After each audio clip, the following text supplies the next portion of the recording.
Wow. Made it. YouTube's been making it just a little bit exciting to log on to. Super excited to be back sharing some equine thoughts. Totally got some inspiration recently, and as some of you know, I've been quiet for the last year, really, on the horse front. Um, yeah, it took me a while to get my head around losing my precious boy almost a year ago. And to be honest, I was very focused on my coaching business and uh, practicing what I preach, which is the power of focus. And I have also been keeping a close eye, not necessarily deliberately, but out of the fact that it's just everywhere, on the state of equestrian sport and what is happening out there. And there is so much going on in terms of dressage, some creeping into show jumping, some creeping in other sports, but definitely dressage is under the spotlight right now. And what keeps coming back to me is that desire for change, that desire that we need to be doing something and that we need to be moving forward, which is the buzzword, isn't it? We need to be making advances, and the old stuff is not necessarily still got a place in the world today. Now, my perspective on this is very much coming at it from a behavioral science perspective. And I am super excited to see that there are people out there in the equestrian industry, in the sport, uh, just from a pure interest perspective, who are promoting a more evidence-based uh, approach to equine training. And, like everything, it's taken a while. Some of you will know that I've been involved with positive reinforcement training since I think it's 2000. So we're now coming up for 25 years. Oh my gosh, when I say that, I feel really ancient.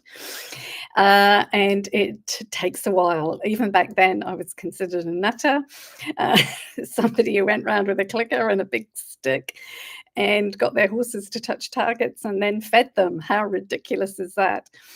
And here we are 25 years later singing that maybe I wasn't as crazy as people said I was.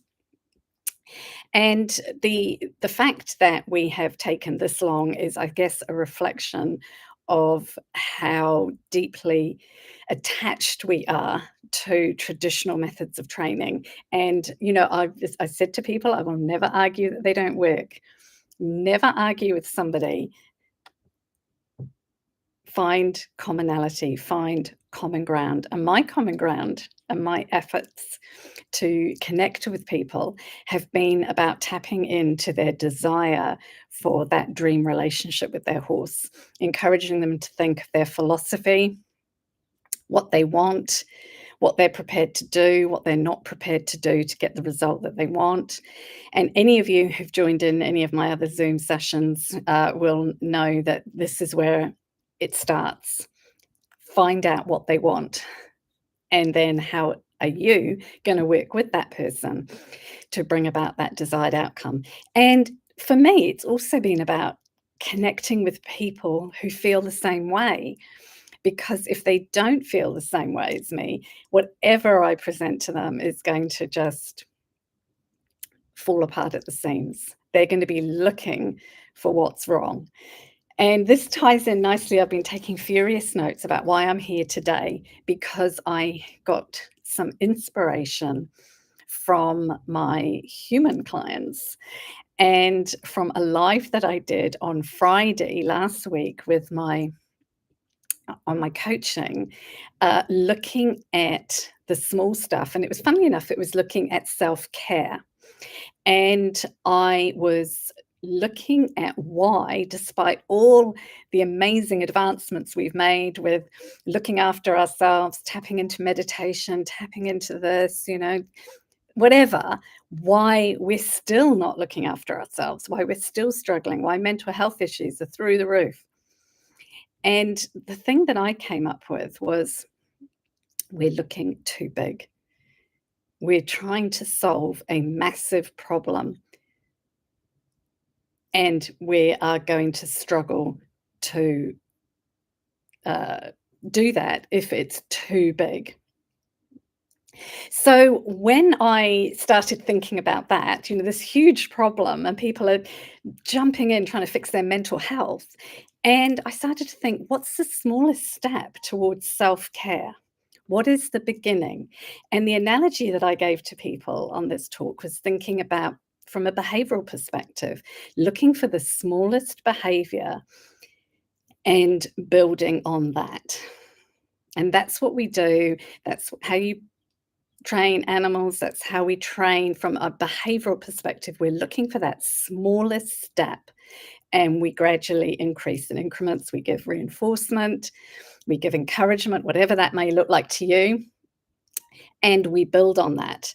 But if we're trying to jump in and fix that big issue right from day one, we're setting ourselves up for failure. And this is why behavioral science has got so much to offer us, because it encourages us to look for the little stuff, look for the little bits, and reinforce that and build on that. And the byproduct of that is we, as trainers, feel great because we're getting that feedback, we're getting a result. But if you jump in, try and fix a big problem and it doesn't work, you feel bad, you feel disappointed, and you're unlikely to maintain that. So, for example, I said to these people that were at my live, I said, if you can't talk nicely about yourself, how on earth are you going to commit to any self-care behaviors or any self-care activities? You've got to look for the smallest beginning. And for me, it was encouraging them to look at how they talk about themselves, what they feel about themselves, what they believe about themselves. And so coming back to the situation that we're in now with horse welfare, so many of us out there are sitting at home watching YouTube, watching clips and going, heavens, we're seeing these top riders doing stuff that we don't agree with. We're looking at judging that's going through the roof, reinforcing stuff that we don't agree with. We're feeling helpless. We're feeling disappointed. We're feeling whatever. The key thing is we're feeling we can't do anything because we're trying to fix a big problem. And I was pondering that, and I kept coming back to that idea of what is the smallest thing that we can do to feel better, not only about the big problem, but feeling better in ourselves. Because if we don't feel good about ourselves, we're unlikely to be able to impact and help anybody else who's also experiencing issues or problems. And so I was looking at it from a point of view of if you're a horse owner in 2025, what can you do at grassroots level to impact, potentially influence, potentially bring about, potentially some small changes in your world that are going to lead to bigger changes everywhere. Now, technically, we know this stuff, don't we? We know that it all starts at grassroots. If we can impact at the bottom, as we move up, things get better.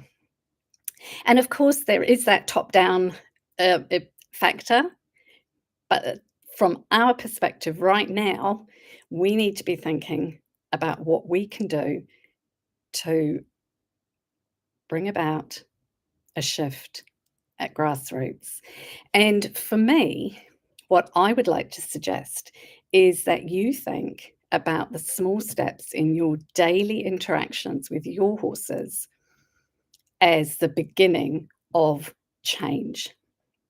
So, from a behavioral perspective, we're looking at where do we start to bring about bigger changes? We start where we are at.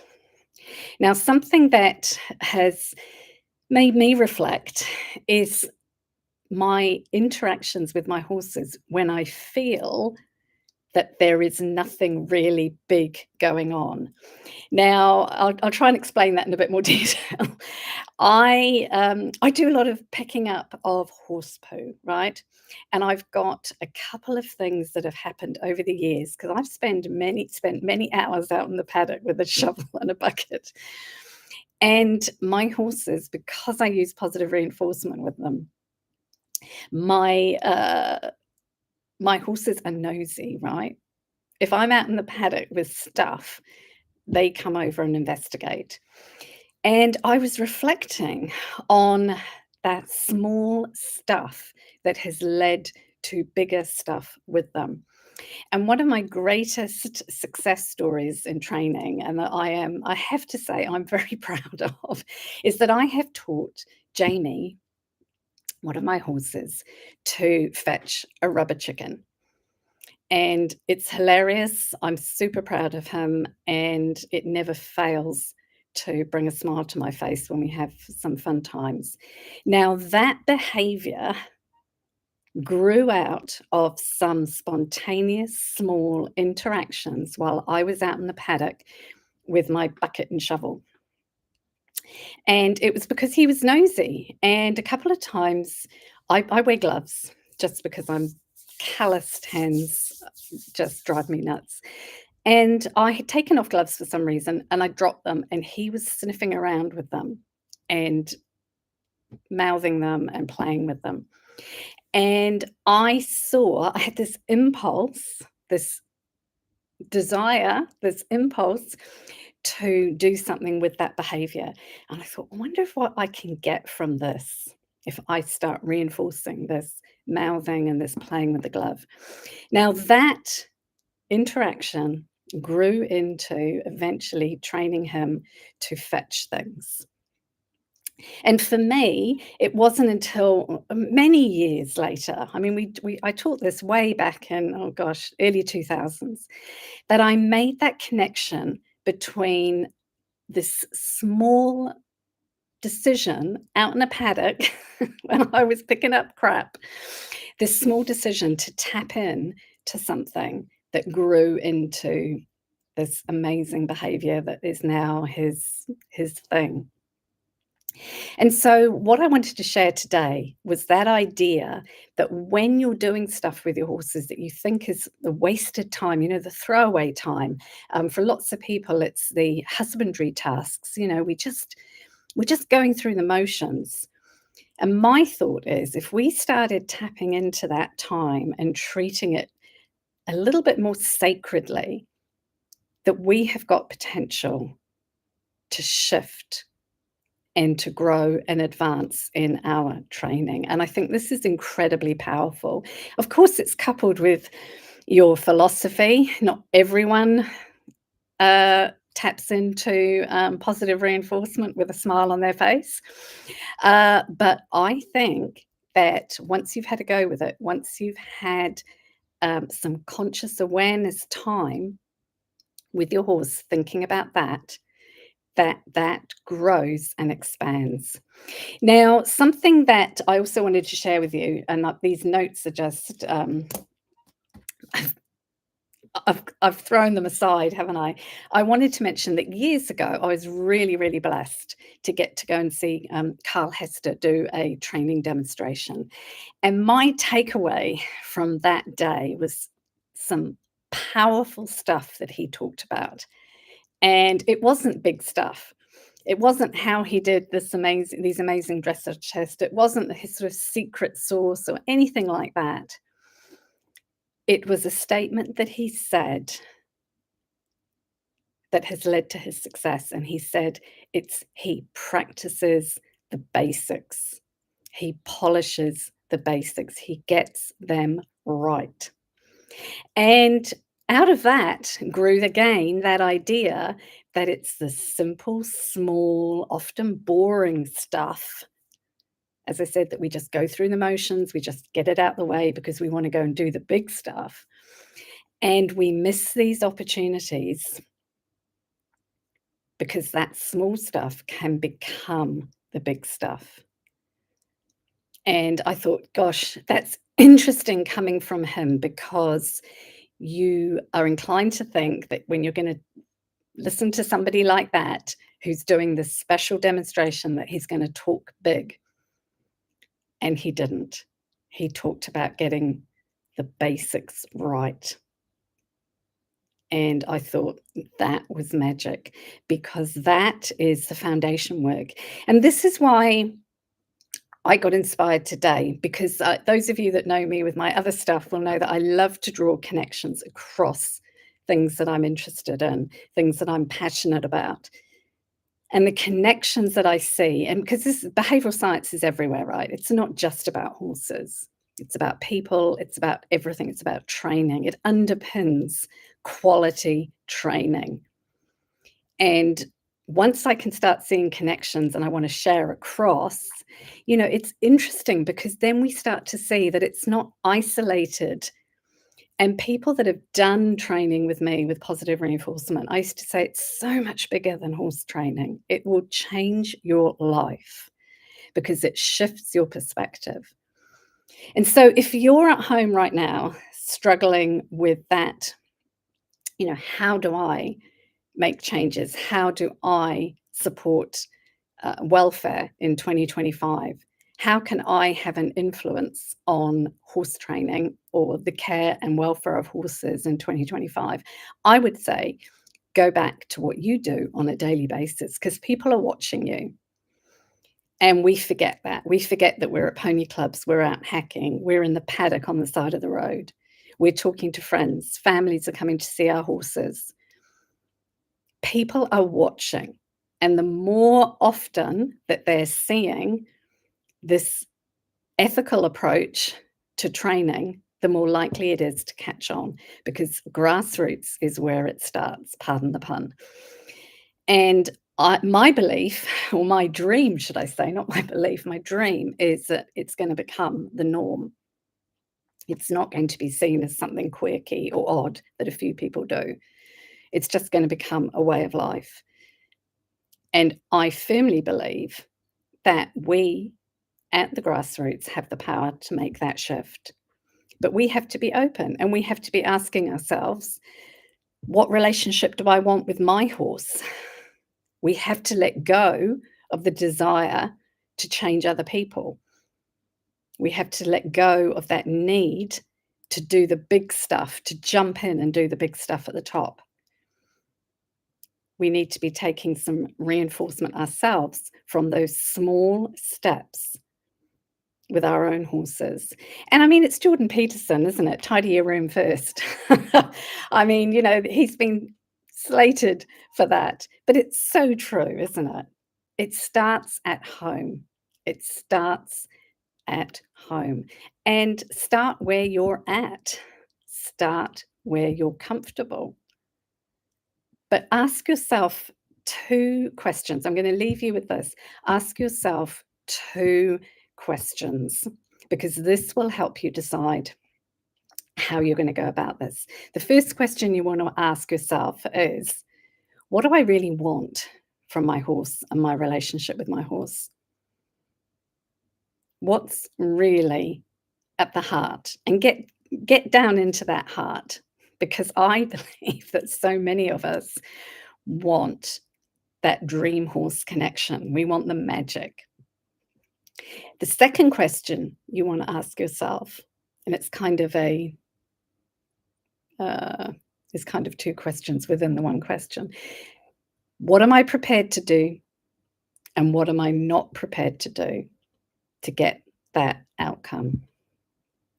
And that is going to help you make a decision. It's going to help you choose the type of person that you seek advice from. It's going to help you decide what training methods you're going to use. It's going to help you decide who you're going to go and see and take advice from. Because once you're clear on what you're prepared to do and what you're not prepared to do, everything else will fall into place. So I hope that's given you some food for thought. I have, as I said, I have been inspired. I love finding connections across the stuff I do, and for me, when I was talking about these small things and the small steps, it just seemed like the right thing to do, to jump on and kickstart the year with thoughts around how we, as grassroots equestrians, can impact and influence change. Don't forget, people are watching. People are watching what you do. They don't necessarily listen to what you say. Thanks heaps for joining, guys. I'm going to be looking at the chats afterwards. I It's very hard to do a live and read messages, but I can see a couple of messages that I can't wait to read. Hopefully you are inspired. If you want to reach out, do drop me a message, and I'll direct you to my Facebook page. And yeah, let's make 2025 the year of the horse. Catch up with you soon. Bye for now.